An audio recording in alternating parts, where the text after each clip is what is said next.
Unit 5, Forms, Topic C, Create a form manually.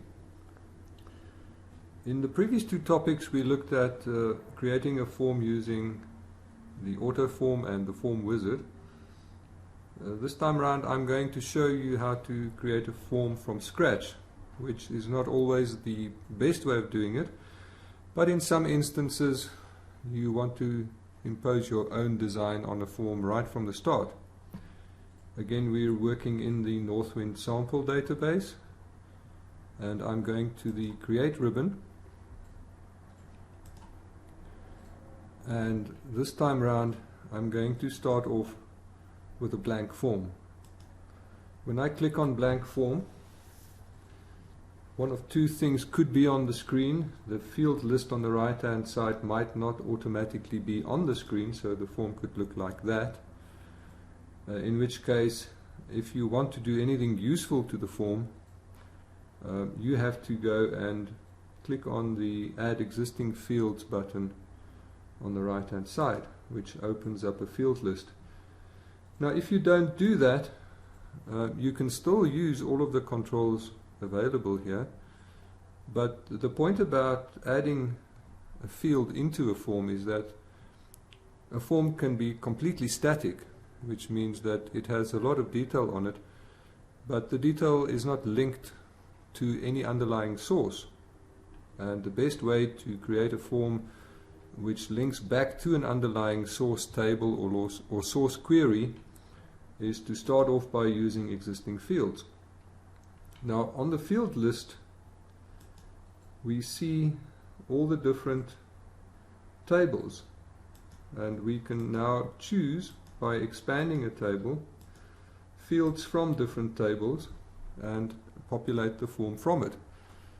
A word of caution though: if you include fields from unrelated tables, then your form is probably not going to work properly, because the underlying data source for the form needs to show the form how one entity relates to another one.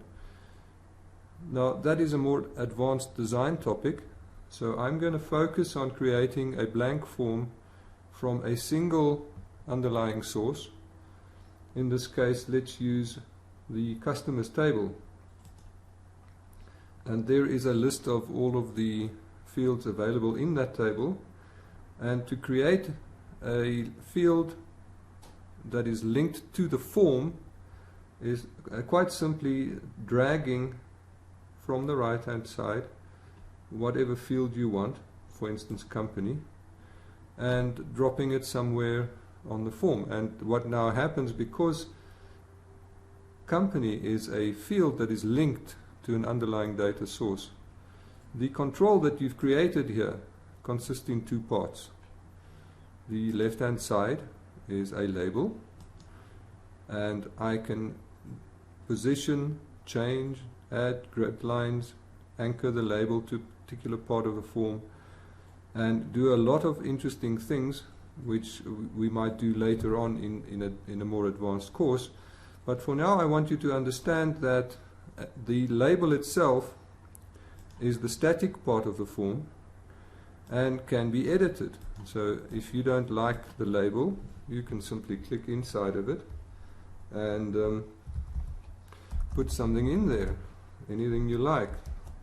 Call it company name, for instance. The right hand side of this control is the dynamic portion of the control, and you should not be editing too much in it.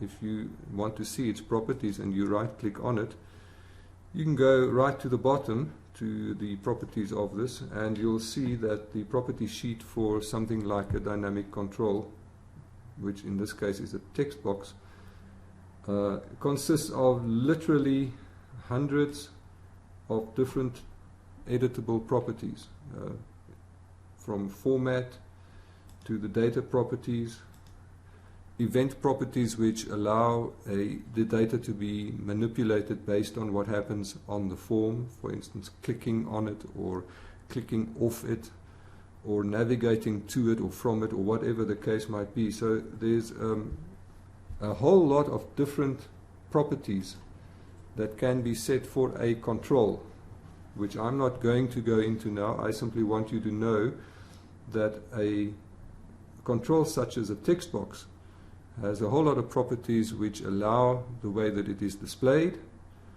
the way that it reacts to an event that happens on the form, the way that the underlying data is displayed, and also the way that it is formatted. I'm going to close the property sheet and open up the existing field sheet and simply show you that we can now go and say, show us a company representative. Let's put the last name of a person and the first name of a person onto the form. And again, every time we drag a control onto the form, it consists of a label and, in this case, a text box. That grouping can now be manipulated, it can be pulled apart, and a whole lot of different other operations can be performed on a blank form.